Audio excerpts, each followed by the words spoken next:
ಆ ಗ್ರಾಮದಲ್ಲಿ ವಿಶಾಲವಾದ ಗುಡ್ಡ ಪ್ರದೇಶಗಳಿವೆ. ಫಲವತ್ತಾದ ಭೂಮಿ ಇರೋದ್ರಿಂದ ರೈತರು ಹೇಗೋ ಬೇಸಾಯ ಮಾಡ್ತಾ ಹೊಟ್ಟೆ ಹೊರ್ಕೊಳ್ತಾ ಇದ್ರು. ಆದರೆ ಇದೀಗ ರೈತರ ನೆಮ್ಮದಿಯ ಜೀವನಕ್ಕೆ ಕೇಂದ್ರ ಸರ್ಕಾರ ತಣ್ಣೀರೆರ್ಚೋಕೆ ಸಿದ್ಧತೆಯನ್ನ ನಡೆಸಿದ್ದು, ಇದಕ್ಕೆ ರೈತರು ಗರಂ ಆಗಿದ್ದಾರೆ.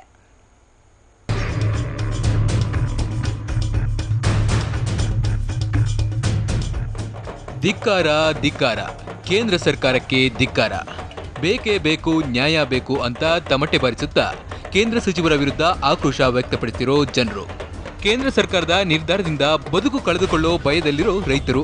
ಯಾದಗಿರಿ ಜಿಲ್ಲೆಯ ಶಾಪುರ ತಾಲೂಕಿನ ಗೋಗಿ ಗ್ರಾಮದಲ್ಲಿ ಯುರೇನಿಯಂ ನಿಕ್ಷೇಪ ಇದೆ. ಹೀಗಾಗಿ ಇದನ್ನ ಹೊರತೆಗೆಯಲು ಇಲ್ಲಿ ಘಟಕ ಸ್ಥಾಪನೆ ಮಾಡುವುದಾಗಿ ಕೇಂದ್ರ ರಾಜ್ಯ ಖಾತೆ ಸಚಿವ ಜಿತೇಂದ್ರ ಸಿಂಗ್ ತಿಳಿಸಿದ್ದಾರೆ. ಯುರೇನಿಯಂ ಘಟಕ ಸ್ಥಾಪನೆಯಾದರೆ ರೈತರಿಗೆ ಭೂಮಿ ಕಳೆದುಕೊಳ್ಳುವ ಪರಿಸ್ಥಿತಿ ಬಂದೊದಗಲಿದ್ದು, ಹೀಗಾಗಿ ಇದನ್ನ ವಿರೋಧಿಸಿ ಭೂಮಿ ತಾಯಿ ಹೋರಾಟ ಸಮಿತಿ ಸದಸ್ಯರು ಪ್ರತಿಭಟನೆ ಮೆರವಣಿಗೆ ನಡೆಸಿದ್ರು. ಜಿಲ್ಲಾಧಿಕಾರಿಗಳ ಮೂಲಕ ಪ್ರಧಾನಿಗೆ ಯುರೇನಿಯಂ ಘಟಕ ಬೇಡ ಅಂತ ಮನವಿ ಸಲ್ಲಿಸಿದ್ರು.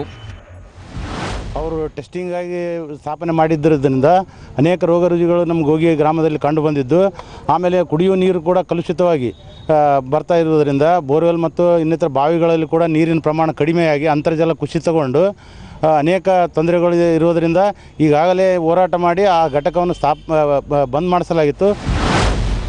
ಇನ್ನು ಈ ಹಿಂದೆ ಗೋಗಿ ಗ್ರಾಮದಲ್ಲಿ uranium corporation of India limited company ಪರೀಕ್ಷಾರ್ಥವಾಗಿ ಪ್ರಯೋಗ ನಡೆಸಿತ್ತು. ಆದರೆ ಗ್ರಾಮಸ್ಥರ ವಿರೋಧದಿಂದ ಪರೀಕ್ಷಾರ್ಥ ಪ್ರಯೋಗ ಘಟಕವನ್ನ ಅರ್ಧದಲ್ಲೇ ಮುಚ್ಚಲಾಗಿತ್ತು. ಆದರೆ ಮತ್ತೆ ಕೇಂದ್ರ ರಾಜ್ಯ ಖಾತೆ ಸಚಿವರು ಘಟಕ ಸ್ಥಾಪನೆ ಮಾಡುತ್ತಿರುವುದಾಗಿ ಹೇಳಿರೋ ಹೇಳಿಕೆ ಎಲ್ಲರಲ್ಲೂ ಆತಂಕದಲ್ಲಿ ದಿನದೂಡುವಂತಾಗಿದೆ. ಒಂದು ವೇಳೆ ಯುರೇನಿಯಂ ನಿಕ್ಷೇಪ ಹೊರತೆಗೆಯಲು ಘಟಕ ಸ್ಥಾಪನೆ ಆದರೆ ಗ್ರಾಮದಲ್ಲಿ ಕಲುಷಿತ ನೀರು ಕುಡಿಯುವ ಪರಿಸ್ಥಿತಿ ಬಂದೊದಗಲಿದ್ದು, ಜನರ ಆರೋಗ್ಯದ ಮೇಲೆ ಪರಿಣಾಮ ಬೀರುತ್ತೆ ಅಂತ ಗ್ರಾಮಸ್ಥರು ದಿಗಿಲಿಗೆ ಬಿದ್ದಿದ್ದಾರೆ.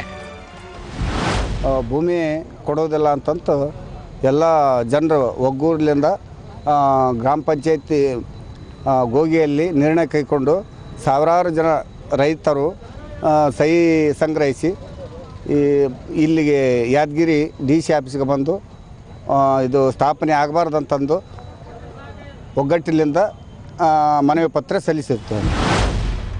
ಒಟ್ನಲ್ಲಿ ಯುರೇನಿಯಂ ಘಟಕವನ್ನ ಸ್ಥಾಪನೆ ಮಾಡಿದ್ರೆ ಗ್ರಾಮಸ್ಥರು ನರಕ ಯಾತನೆ ಅನುಭವಿಸಬೇಕಾಗುತ್ತೆ.